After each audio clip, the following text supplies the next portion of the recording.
Cuando llegaron las noticias de que Gran Bretaña había decidido iniciar la guerra del opio, fui de inmediato al despacho de mi padre. Sabía que esto pasaría algún día, pero llegó antes de lo que esperaba.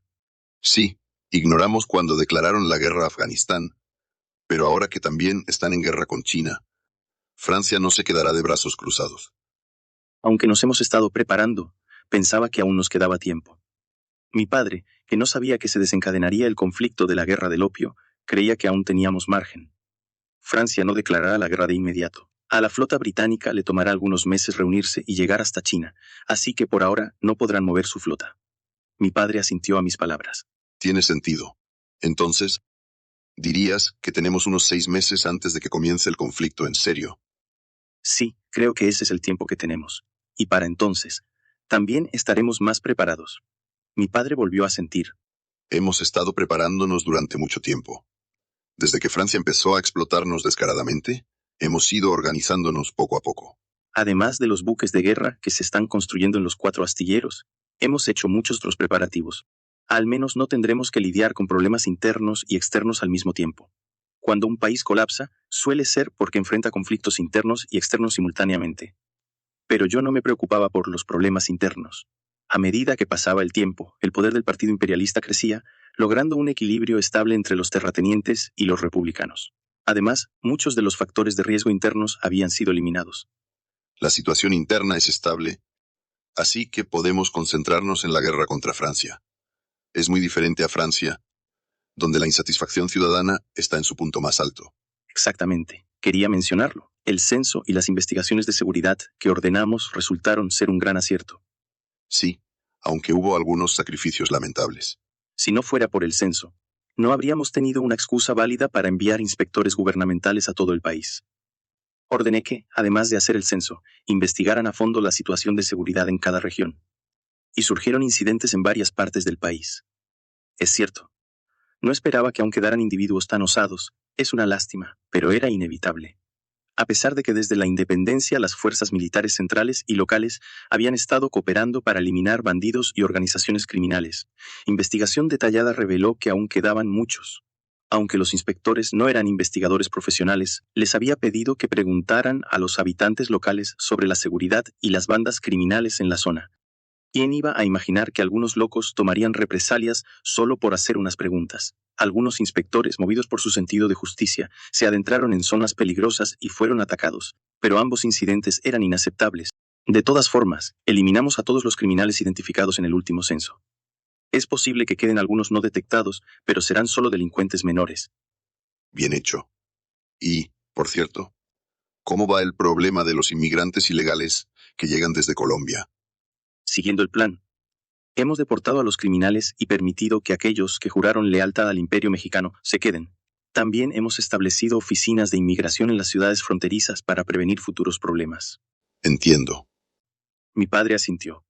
El censo ayudó tanto en la cuestión de la criminalidad como en el problema de la frontera sur, permitiéndonos obtener una visión clara de todo el territorio del Imperio Mexicano. Ahora podemos estar seguros de que la situación interna es extremadamente estable. Había enfrentado innumerables obstáculos hasta llegar aquí. Los republicanos que querían derrocar a la familia imperial tras la independencia, las numerosas tribus indígenas, las bandas de bandidos y organizaciones criminales que surgieron durante la Guerra de Independencia, los colonos estadounidenses en Texas y los problemas en la frontera sur. Sin embargo, habíamos logrado resolverlos todos exitosamente. No solo nos hemos enfocado en los asuntos internos, también hemos gastado sumas astronómicas en el entrenamiento de la Marina y la expansión de la flota. Según nuestros planes, esto no debería haber sucedido hasta dentro de 1 o 2 años, ¿verdad? Eso es cierto, pero calculábamos basándonos en el total de la flota francesa. Sin embargo, es improbable que Francia movilice toda su flota de una sola vez. Ni siquiera podrían hacerlo si quisieran. Por sus colonias, supongo. Sí, sus colonias no están completamente estabilizadas y están intentando expandirse, así que tendrán que dejar una parte de su flota en resguardo. Si estuvieran enfrentando a Gran Bretaña, harían lo imposible por movilizar toda su flota global, pero no nos ven como una amenaza del mismo calibre, aunque era el inicio de la era imperialista. Francia ya estaba expandiendo sus colonias en África, como Argelia y Senegal, y en Asia, en la península de Indochina. Solo con ver la actitud de los diplomáticos era evidente que nos menospreciaban. Esos arrogantes no nos tratarían igual que a los británicos. Así que, a partir de ahora, dependerá de lo que hagamos. A pesar de que aún no habíamos recibido una declaración de guerra, comenzamos los preparativos en serio. Por fin ha llegado nuestra oportunidad. ¿No es así, Guizot? Sí, es una gran oportunidad. Al escuchar la noticia de que el Parlamento británico había decidido ir a la guerra con China, Luis Felipe de Francia aplaudió, olvidando su dignidad. ¿O esos piratas miserables inician una guerra para vender drogas? Al final no pueden ocultar su naturaleza sucia. Jajaja será recordada como la guerra más vil de la historia. Un cortesano comentó con ironía. Ahora, finalmente podremos cobrar esa legítima deuda de 35 millones de pesos. ¿No es así? Luis Felipe preguntó con avaricia en su voz. Sí, por ahora los británicos no podrán intervenir. Excelente. Además, podremos distraer a esos ignorantes. Para Luis Felipe y los monárquicos franceses, esta era una oportunidad que no podían dejar escapar. Desde que Luis Felipe había ascendido al trono, aquellos que al principio lo elogiaban como el Grey ciudadano, comenzaban a rebelarse. Los ignorantes pedían más libertades sin saber cuál era su lugar, y los burgueses afirmaban que estaban siendo explotados. Aunque la situación aún no era crítica, el descontento comenzaba a acumularse. Luis Felipe mismo había llegado al trono por una revolución, y aunque era rey, no podía ignorar el hecho de que Francia era una nación de revoluciones.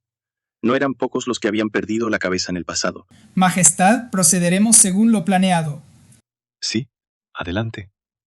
Tenían preparado un plan para desviar el descontento de la clase trabajadora hacia el exterior. Consistía en utilizar la prensa para culpar de todo al Imperio mexicano, la abrumadora deuda de millones de francos. A pesar de tener una economía estable y haber pagado sus deudas a Gran Bretaña y Estados Unidos, los mexicanos no habían pagado su deuda con Francia.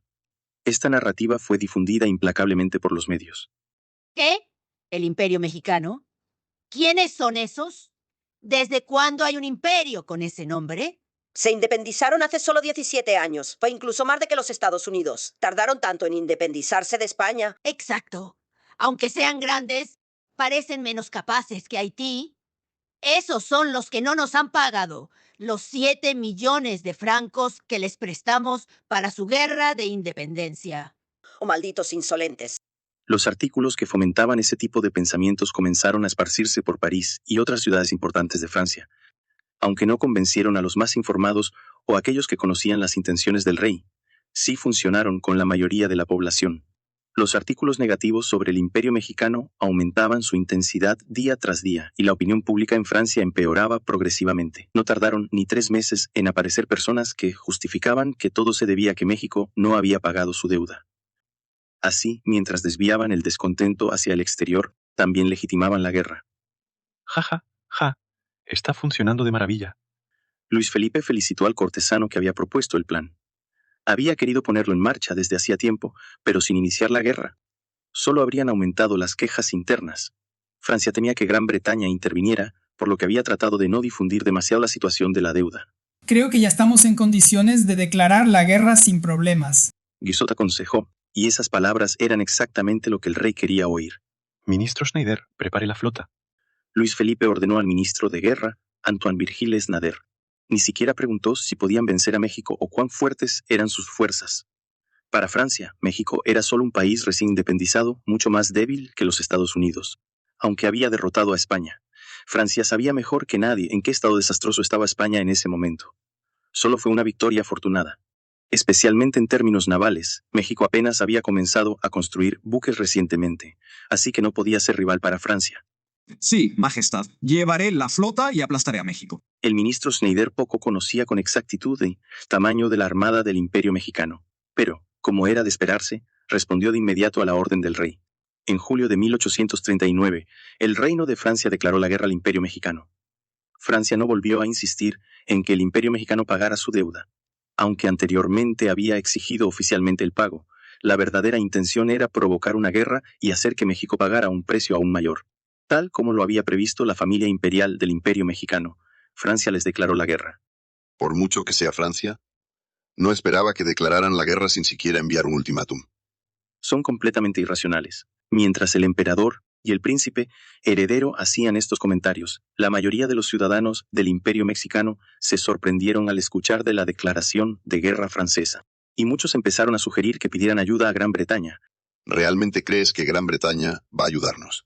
Aún así, deberíamos intentarlo.